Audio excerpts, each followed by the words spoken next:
ಕಾಯುವ ನಮ್ಮಪ್ಪ ಸ್ವಾಮಿಯೇ, ಕರುಣಿಸಿ ಕಾಯುವ ನಮ್ಮಪ್ಪ ದೇವನೇ.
ದೇವನೇ. ದೇವ ಮಾರುತೇಶ್ವರ, ಬಡರ ಗರ್ಭದಲ್ಲಿ ಜನಿಸಿ ಬಂದ ಈ ಬಡಪಾಯಿ ತಬ್ಬಲಿಗೆ ನಿನ್ನ ಕೃಪಾ ಕಟಾಕ್ಷ ಸದಾ ಇರ್ಲಿ ತಾಯಿ, ಇರ್ಲಿ ತಂದೆ, ಹೀಗೆ ಇರ್ಲಿ ತಂದೆ. ತಿರುಪತಿ ಹೋದ ನನ್ನ ಹೆತ್ತವರು ಮತ್ತೆ ಮರಳಿ ಮನೆಗೆ ಬಾರದೆ ಬಾರದ ಲೋಕಕ್ಕೆ ಹೋಗ್ಬಿಟ್ರು. ಅದು ಅಲ್ಲದೆ ನನ್ನ ಸೋದರ ಮಾವ ಶಿವಣ್ಣ, ಅವರು ಬಂಗಾರದಂತ ಮನುಷ್ಯ. ಅನಾಥ್ಯಾದ ನನ್ನ ಈ ಮನೆಗೆ ಕರೆತಂದು ನನ್ನ ಲಾಲನ ಪಾಲನೆ ಮಾಡಿ ಕಿಂಚಿತ್ತು ಕೊರತೆ ಬರದ ಹಾಗೆ ನನ್ನ ಬಾಳಿಗೆ ಬೆಳಕಾಗಿದ್ದಾರೆ. ಅಂಥವರ ಮನೆಗೆ ಯಾವತ್ತೂ ಕಷ್ಟ ಕಾರ್ಪಣ್ಯ ಕೊಡಬಾರ್ದೆ. ಕಾಪಾಡು ತಂದೆ, ಕಾಪಾಡು. ಅದು ಅಲ್ಲದೆ ನನಗೆ ನಿನ್ನನ್ನು ಬಿಟ್ರೆ ಬೇರೆ ಯಾರಿದ್ದಾರೆ ತಂದೆ?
ಕಲ್ಲಾಗ ಮಾರುತೇಶ್ವರನ ಬಳಿ ನಿಂತು ಅದೇನು ಬೇಡುತ್ತಿರುವೆ? ಯಾರು? ನಿನಗೇನು ಬೇಕು ಕೇಳು, ಚಲೋತ್ತದಲ್ಲಿ ಏಕರುಳಿಸುತ್ತೇನೆ. ಯಾರೂ ಇಲ್ಲದ ನಿನಗೆ ಇನ್ನು ಮುಂದೆ ನಾನೇ ನಿನಗೆ ದಿಕ್ಕು.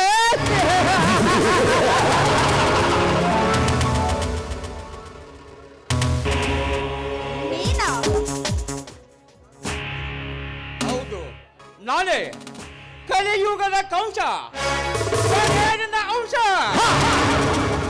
ಈ ನಿರ್ಜನವಾದ ಕಾಡಿನಲ್ಲಿ ನಾನಲ್ಲದೆ ಮತ್ತಾರು ಬರುತ್ತಾರೆ?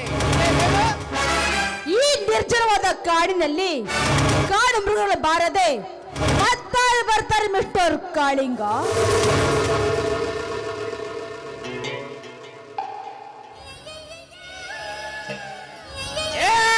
ದೀಪ, ನನಗೆ ಕಾಡು ಪ್ರಾಣಿ ಎಂದು ಹೇಳಲು ಎಷ್ಟು ಧೈರ್ಯ ನಿನಗೆ? ನೋಡು, ಒಳ್ಳೆ ಮಾತಿನಂತೆ ನಾನು ಹೇಳಿದಂತೆ ಕೇಳಿದರೆ ಸರಿ, ಇಲ್ಲದಿದ್ದರೆ ನಿನ್ನ ಶೀಲ ನನ್ನ ಕೈಯಲ್ಲಿ ಸಮಾಧಿಯಾಗುತ್ತದೆ. ಮಿಸ್ಟರ್ ಕಾಳಿಂಗ, ನಿನ್ನ ಪೊಳ್ಳು ಮಾತಿಗೆ ಬೆದರುವ ಹೆಣ್ಣಲ್ಲ ಈ ದೀಪ. ಸಾವು ಬಂದರೂ ಸರ್ವಹಾಸಲಾರೆ. ಮಾನವನನ್ನ ಪ್ರಾಣ, ಶೀಲವನನ್ನ ಆಭರಣ. ಒಂದ್ ಹೆಜ್ಜೆ ಮುಂದೆ ಆದರೆ ನಾರಿಯಾದ ನಾನು ಮಾರಿ ಆಗಬೇಕಾಗುತ್ತೆ. Be careful.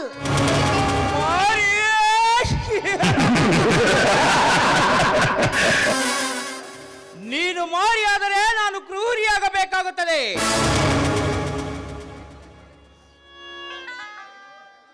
ಈ ಕಾಳಿಂಗನ ಕಡೆ ಗಂಡಿನ ನೋಟಕ್ಕೆ ಸರಿಯಾದ ಗಂಡುಗಳನ್ನು ಬಣ್ಣ ಗೆಳಿಸದೆ ಎಂದು ಬಿಟ್ಟವನಲ್ಲ ಈ ಕಾಳಿಂಗ. ಹೌದಾ? ದೀಪ ಮುದ್ದಾಗಿದೆ ಎಂದು ಮುತ್ತು ಕೊಡಲು ಹೋಗಿ ಮೂತಿ ಸುಟ್ಟುಕೊಂಡ ಮಂಗನಂತಾಗಬೇಡ.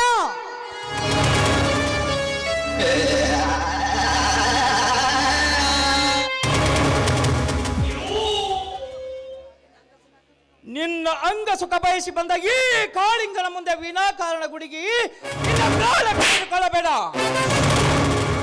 ಇವನು ಒಲಿದರೆ ಸಾಚ, ಮುನಿದರೆ ಮಾರಿಚ.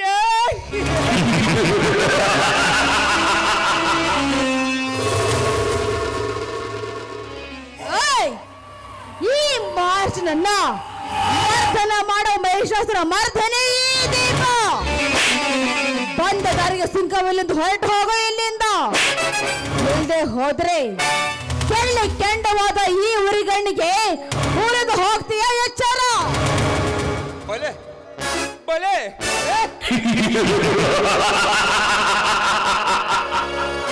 ಏನು ನಿನ್ನ ರೋಷ, ಏನು ನಿನ್ನ ಆವೇಶ? ಕೋಪದಲ್ಲಿ ಕೂಡ ರೂಪವತಿಯಾಗಿ ಕಾಣುವ ಈ ನಿನ್ನ ಸೌಂದರ್ಯ ನನ್ನ ತಲೆ ಕೆಡಿಸಿಬಿಟ್ಟಿದೆ. ನೋಡು, ಇಲ್ಲಿಯವರೆಗೆ ನನ್ನದೊಂದು ಮುಖ ನೋಡಿದ್ದೆ, ಆದರೆ ಇನ್ನೊಂದು ಮುಖ ತೋರಿಸುವ ಮುನ್ನ ನನಗೆ ಶರಣಾಗು. ಇಲ್ಲದಿದ್ದರೆ ನಿನ್ನ ತಂದೆ ತಾಯಿ ಹೋದ ಜಾಗಕ್ಕೆ ಕಳಿಸಬೇಕಾಗುತ್ತದೆ. ಕಾಳಿಂಗ, ನನ್ನ ಹೆತ್ತವರ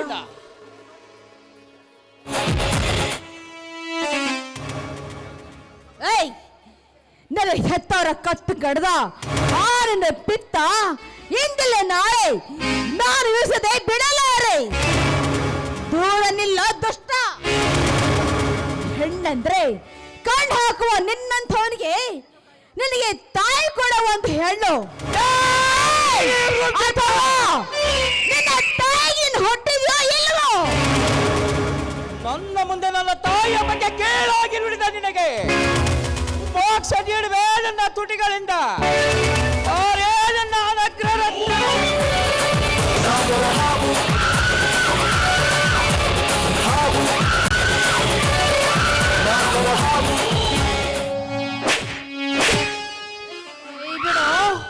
ಇಲ್ದಿದ್ರೆ ಕಾಲಿನ ಚಪ್ಪಲಿ ಕೈಗೆ ಬರುತ್ತೆ.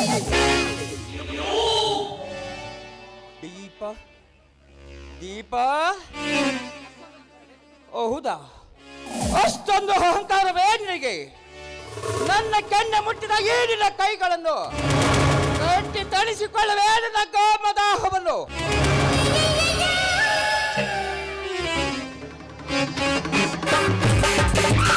ತಪ್ಪಿಸಿಕೊಳ್ಳುವೆ, ನಾನು ನೋಡುತ್ತೇನೆ.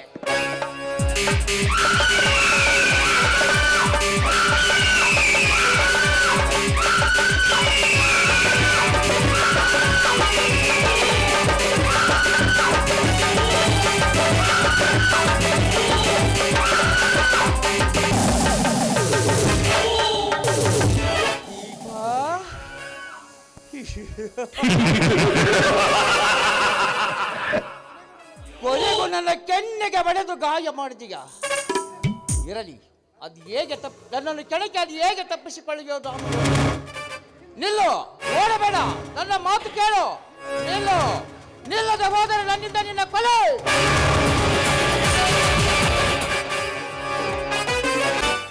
ಯಾರಮ್ಮ ನೀನು? ಅಣ್ಣ, ಇಷ್ಟೇಕೆ ಗಾಬರಿಯಿಂದ ಓಡುತ್ತಿರುವೆ? ಯಾಕಮ್ಮ, ಏನಾಯ್ತು ಹೇಳು. ನನ್ನ ಹೆಸರು ದೀಪ ಅಂತ. ನಾನು ಶಿವಣ್ಣ ತಂಗಿಯ ಮಗಳು. ಮಾರ್ತೇಶ್ವರ ದೇವಸ್ಥಾನಕ್ಕಂತ ಬಂದಿದ್ದೆ. ಆದರೆ ಆ ದುಷ್ಟ ಧನಿಕ ಕಾಳಿಂಗ ನನ್ನ ಮೇಲೆ ಕಣ್ಣು ಹಾಕಿ ನನ್ನ ಬೆನ್ನತ್ತಿ ಬರ್ತಾ ಇದ್ದಾನೆ. ದಯವಿಟ್ಟು ನನ್ನ ಕಾಪಾಡಿ ಅಣ್ಣ. ಹೌದೇನಮ್ಮ, ನೀನೇನು ಭಯಪಡಬೇಡ, ನೀನೇನು ಭಯಪಡಬೇಡ. ನೋಡು, ನೀನು ಆ ಮರದ ಹಿಂದೆ ಅಡಗಿಕೋ, ನಾನು ಅವನನ್ನು ನೋಡಿಕೊಳ್ಳುತ್ತೇನೆ.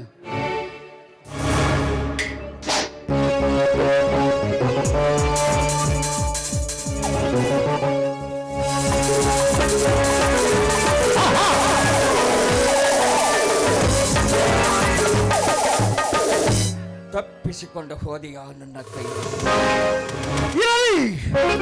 ಅದು ಎಲ್ಲಿ ಹೋಗ್ತೀಯಾ ನಾನು ನೋಡ್ತೀನಿ. ಇದೇನೋ ರವಿ, ನೀನೇನೋ ಇಲ್ಲಿ?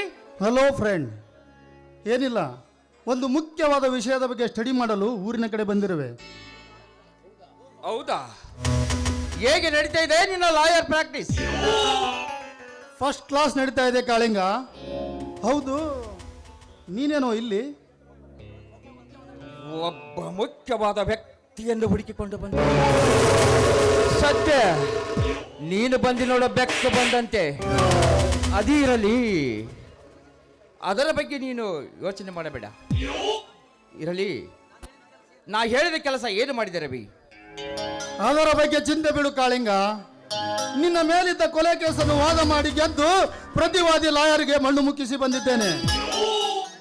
Well done my friend. ನಿನ್ನಂತ ಚಾಣಕ್ಯ ಲಾಯರ್ ಇರುವಾಗ ಸರ್ ಎಂಬ ಮಾತೆಲ್ಲಿದೆ ಈ ಕಾಳಿಂಗನಿಗೆ? ನೋಡು, ನಾನೇ ನಿನ್ನ ಬೆನ್ನೆಲುಬಾಗಿರುವಾಗ ನೀನು ಯಾವ ಕಾಲಕ್ಕೂ ಅಂಜುವ ಮಾತಿಲ್ಲ. ನಿಜ ಗೆಳೆಯ, ಅನಾಥನಾಗಿ ಬಿದ್ದಿದ್ದ ನನ್ನನ್ನು ಕರೆದುಕೊಂಡು ಬಂದು ನಿನ್ನ ಸಹೋದರನ ಸ್ಥಾನದಲ್ಲಿ ನಿಲ್ಲಿಸಿ ನನ್ನ ಬದುಕಿನ ಬಗ್ಗೆ ಆಶಾಗೋಪುರವನ್ನೇ ಕಟ್ಟಿಕೊಂಡ ನಿನ್ನಂಥ ಗೆಳೆಯನನ್ನು ಪಡೆದ ನಾನೇ ಭಾಗ್ಯಶಾಲಿ. ಈ ಋಣವನ್ನು ಹೇಗೆ ತೀರಿಸುತ್ತೇನೋ ನಾ ಕಾಣೆ. ಇದರಲ್ಲಿ ಋಣದ ಮಾತೇಕೆ ರವಿ? ಸಿರಿ ಬಂದ ಕಾಲಕ್ಕೆ ಕರೆದು ದಾನ ಮಾಡು ಅಂತ ಶರಣರು ಹೇಳಿಲ್ಲವೇ? ಅಂದ ಮೇಲೆ ನೋಡು ರವಿ, ಬರುವಾಗ ನಾವು ಏನು ತಂದಿಲ್ಲ, ಹೋಗುವಾಗ ಏನು ಒಯ್ಯುವುದಿಲ್ಲ. ಅಂಥದರಲ್ಲಿ ಈ ನಡುವೆ ಸ್ವಾರ್ಥದ ಬದುಕು ಯಾತಕ್ಕೆ? ನೀನೇ ಹೇಳು. ಮುತ್ತಿನಂತ ಮಾತು ಹೇಳಿದೆ ಗೆಳೆಯ, ಮುತ್ತಿನಂತ ಮಾತು ಹೇಳಿದೆ. ಇರುವಷ್ಟು ಕಾಲ ಇತರರಿಗೆ ಒಳಿತನ್ನು ಮಾಡುವುದೇ ಮಾನವನ ನಿಜವಾದ ಧರ್ಮ. ಕರೆಕ್ಟ್ ರವಿ. ಅದಿರಲಿ, ಮನೆಗೆ ಹೋಗಿ ಒಂದು ಮುಖ್ಯವಾದ ವಿಷಯದ ಬಗ್ಗೆ ಮಾತಾಡೋಣ. ಹಾಗೆ ಜಯರಾಜನನ್ನು ಗ್ರಾಮ ಮಂತ್ರಿಗಳು ಕರೆಯಲು ಫೋನ್ ಮಾಡಿದ್ದೆ. ಅವನು ಬಂದೇನೋ ನೋಡೋಣ ಬಾ. ನೀನು ನಡೆ ಕಾಳಿಂಗ, ನಂದು ಒಂದು ಸ್ವಲ್ಪ ಕೆಲಸವಿದೆ, ಮುಗಿಸಿಕೊಂಡು ನಾನು ಆಮೇಲೆ ಬರುತ್ತೇನೆ.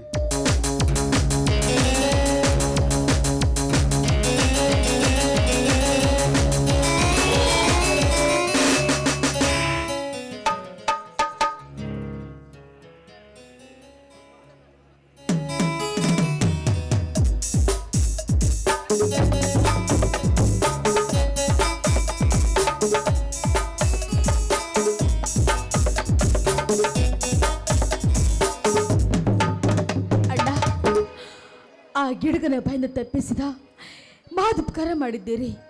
ನಿಮಗೆ ತುಂಬ ಧನ್ಯವಾದಗಳು. ಇರಲಿ ಬಿಡಮ್ಮ, ನಿನ್ನ ಸ್ಥಾನದಲ್ಲಿ ನನ್ನ ತಂಗಿ ಇದ್ದಿದ್ದರೂ ನಾನು ಅದೇ ಕೆಲಸವನ್ನು ಮಾಡ್ತಾ ಇದ್ದೆ. ನೋಡಮ್ಮ, ಈ ಊರಿನಲ್ಲಿ ನಾನಿರುವವರೆಗೂ ನೀನು ಯಾರಿಗೂ ಭಯ ಪಡಬೇಕಾಗಿಲ್ಲ, ತಿಳಿಯುತ್ತೇನಮ್ಮ? ಅಂದ ಹಾಗೆ ನಿಮ್ಮ ಹೆಸರೇನಣ್ಣ? ನೋಡಮ್ಮ, ನನ್ನ ಹೆಸರು ರವಿ ಅಂತ, ನಗರದಲ್ಲಿ ಸುಪ್ರಸಿದ್ಧ ಲಾಯರ್, ಮೇಲಾಗಿ ಕಾಳಿಂಗನ ಕ್ಲೋಸ್ ಫ್ರೆಂಡ್. ಹೌದೇ ಅಣ್ಣ? ಆ ಕ್ರೂರ ಕಾಳಿಂಗನಿಗೆ ನಿಮ್ಮಂಥ ಪರೋಪಕಾರಿ ಗೆಳೆಯ ಇರಲಿ. ಯಾವ ಜನ್ಮದ ಋಣ ಬಂದವೋ ಏನೋ, ದೇವರಾಗಿ ಬಂದು ಸನ್ಮಿಕ್ಸರಾಗಿ ಬಂದು ನನ್ನ ಮಾನ ಪ್ರಾಣ ಉಳಿಸಿದ್ದೀರಿ. ನಿಜವಾಗ್ಲೂ ನಿಮಗೆ ನಾನು ಸದಾ ಚಿರಋಣಿಯಾಗಿರ್ತೀನಿ. ದೀಪ, ಲೋಕೋ ಭಿನ್ನ ರುಚಿ ಎಂಬಂತೆ ಒಬ್ಬೊಬ್ಬರ ಗುಣ ಒಬ್ಬೊಬ್ಬರ ರುಚಿ ಬೇರೆ ಬೇರೆ ಆಗಿರುತ್ತದೆ ಅಮ್ಮ.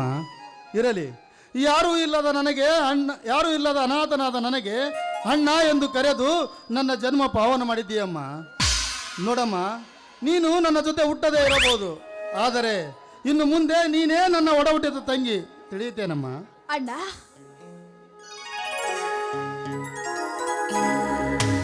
ನನ್ನ ಬಂಗಾರ ನನ್ನ ಬಂಗಾರ ಬಂಗಾರ ಬಂಗಾರಗಳು ನಗೆ ಹಾಗಾಗಲು ಸುಖ ಸಂತೋಷ ತಂದು ಮನಗಲಿದಾಗಲಿ ಬಾಬುಹಾಯಾಗಲಿ ದೈವ ತಂದವರ ತಿರುಗಿಯಲ್ಲ ತಂದು ದೈವ ತಂದವರ ತಿರುಗಿಯಲ್ಲ ತಂದು ಒಳ್ಳ ಬಂಗಾರ ನನ್ನ ಬಂಗಾರ ಬಂಗಾರ ಪಾಲಯ್ಯೋ ನಗೆ ಹಾಗಾಗಲಿ.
ನನ್ನ